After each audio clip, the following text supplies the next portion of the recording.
Saya setuju dengan pemerataan infrastruktur ini. Namun, pertama infrastruktur ini yang baik dapat memudahkan kegiatan masyarakat. Jalan yang bagus dapat membantu warga bersekolah, bekerja, dan menjual hasil panen mereka dengan lebih cepat dan efisien.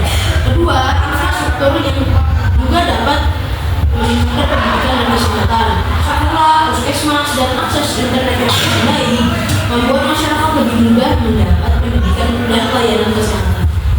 Terima kasih Rehan atas pendapatnya. Selanjutnya, mari kita dengarkan pendapat Mas dari pihak pemerintah. Saya sangat setuju, infrastruktur penting. Tapi ada beberapa hal yang harus diperhatikan.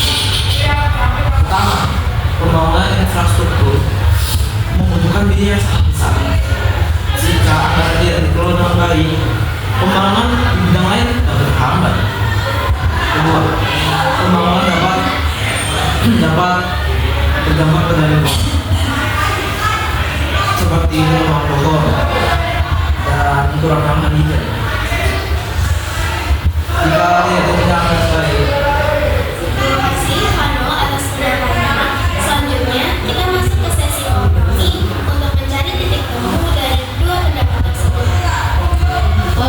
Saya setuju pembangunan harus memperhatikan anggaran dan juga dan lingkungan.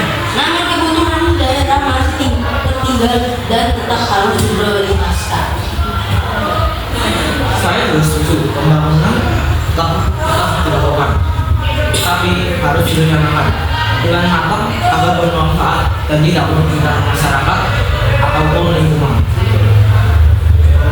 Baik, dari kedua pendapat tersebut dapat kita lihat bahwa pemerataan infrastruktur tetap penting, tetapi harus dilakukan dengan perencanaan yang baik. Selanjutnya, untuk merangkum hasil diskusi dan menyampaikan usul solusi, kami persilakan menulis. Baik, dari diskusi ini dapat disimpulkan bahwa pemerataan infrastruktur penting untuk meningkatkan transportasi, pendidikan, kesehatan, dan perekonomian masyarakat. Solusi yang dapat kami usulkan adalah 1. Memprioritaskan daerah yang masih tertinggal. 2. Mengelola anggaran secara transparan dan tepat sasaran. 3. Memperhatikan kelestarian lingkungan dan pembangunan. Dan yang keempat, mengajak masyarakat menjaga fasilitas umum. Dengan kerjasama ini, pemerintah dan masyarakat, pemerataan infrastruktur dapat dilakukan secara adil dan bertanggung jawab. Terima kasih.